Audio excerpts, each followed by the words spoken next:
What's up, guys? So if you've seen on Facebook the video I posted, I went ahead and added the first group of the clown loaches in here. I already went through and moved all my plants around and peeled the ones I didn't, got all the carpet algae out of there, and basically groomed the tank and the plants. Everyone is doing good, so now we are going to add in the big boy loaches today. Okay, here's some of the bigger loaches. I've got 5 total that are gonna go in. I just gotta fish them all out, and you guys can see a nice release into their new tank. These guys have been in quarantine now for close to 3 weeks. They are looking great, eating good, so I am cool with moving them. All right, buddies, into your new home you go. There's 1, 2, 3, 4. Bam. Now they're gonna scurry and hide, but that's all right. We'll go ahead and let them settle in, and we'll get a nice tank shot of everyone in the tank. Had a jelly cat get stuck up inside of this decoration. The only way I know how to get him out, make the hole bigger, because he got through a very narrow area through a small hole right here and wedged himself on this side of the decoration. There's no way for me to fish him out, so I gotta break this decoration apart and get him out of there.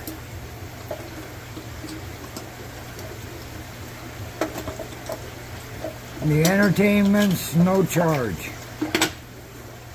All right, buddy. So if you guys can see him up in there,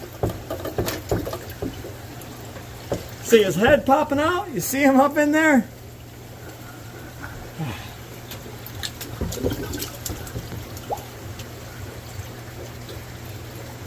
Oh, he's wedged back up in there. He's stuck. Huh.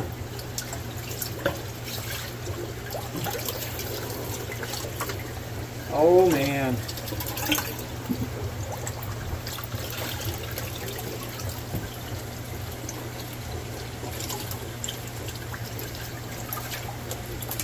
That's why I don't like plastic decorations. As you can see, this thing is like just flimsy plastic melting apart. Come on, buddy. There we go. Bam, got him. All right.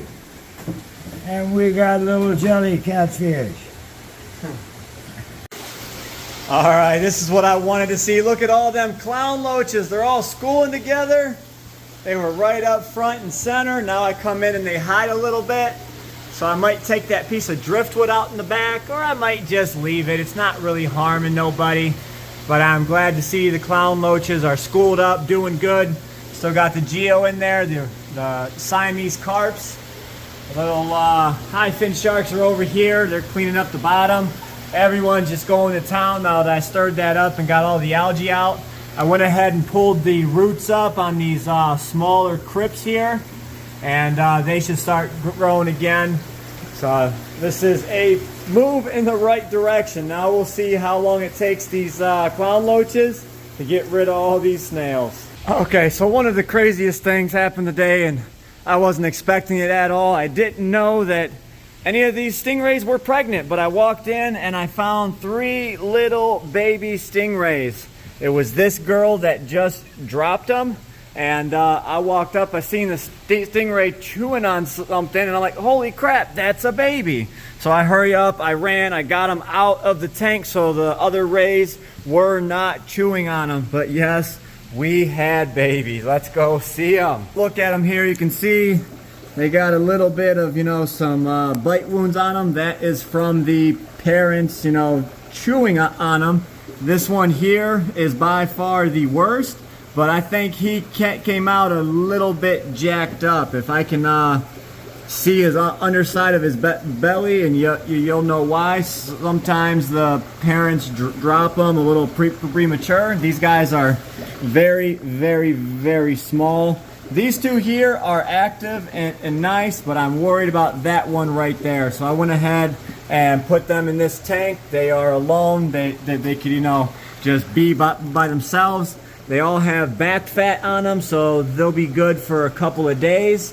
And they can start the healing process. That's why it's always, pertinent when you know that rays are pregnant. Well, we didn't in this case. I was just doing my daily checks and happened to notice that they were in there. You gotta pull the babies as soon as they come out, because the parents will snack on them. But we can follow along with these small guys here, and I will let you guys know how things progress with these rays. I am hopeful with them too, but I'm a little on the fence about that guy. I mean, he's breathing, but he is very, very, very stressed. So, you know, all we can do is hope for the best. Okay, so there we go. Everything's cleared up. You see how great this tank looks now. The clown loaches have been going to town. There's not a single snail on the glass whatsoever. In just, you know, a day or two, these clown loaches really went to town and did a number on this tank. And there you go, you got the flower right there. Definitely the plants are liking it much better. You can see the geos out and about more. We got the carps over here. And of course the clown loach horde, which there is 11 in there now. As I get more, I'll go ahead and add them in there. I'm thinking about putting a few other fish in this tank as well. I just not there yet. I try and move things, you know, one thing at a time so I can watch and I can monitor everything. As of now, we seem to be doing the right thing. So we've got a bunch more stuff to do today, so let's go ahead and check that out. Like clockwork, now the disc is paired off and dropped eggs. They are fertile, and those are the two parents that are protecting the eggs. So we switched up the tank a little bit, and now the discus are breeding. How cool is that? Okay, what's going on now? You see the bobcats out. Oh, look at this. 1,200 gallon pond, the one I was always telling you guys about. Buried in the ground up there. You've got a window up above so you can see your koi from the side and on top.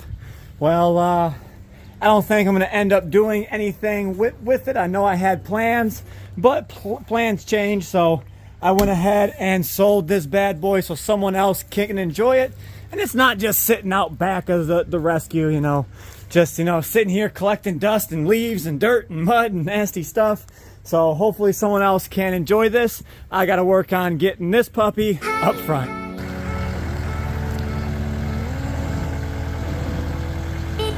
Look at baby Alora watching her daddy. Hi, sweetheart. There's Dada. Look at Dada. There's Dada.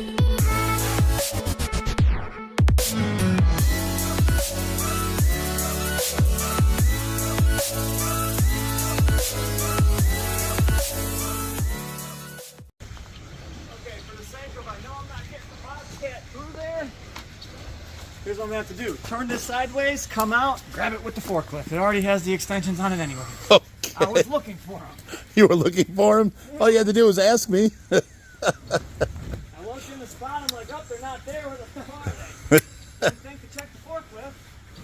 That's a no-brainer.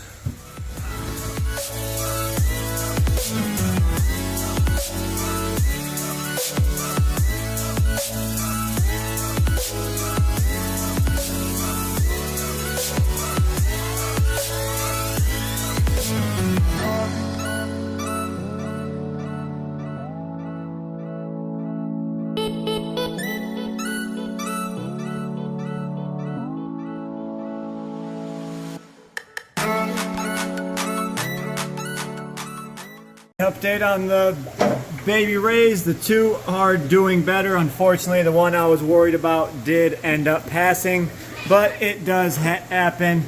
Just wanted to fill you guys in and let you know. But these guys are going to stay with me for at least 3 months so I can make sure they are happy, healthy, and big enough that they can be rehomed. And I don't want to sell no one a sick or beat up fish. It'll give them some time to heal up, make sure they're eating good and absolutely thriving.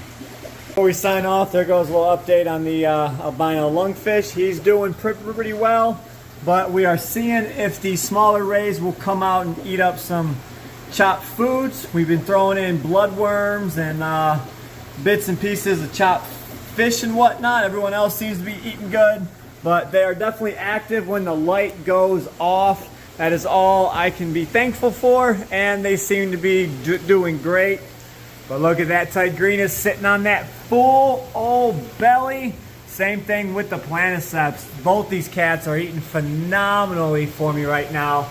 And that tigerfish is going on another growth spurt.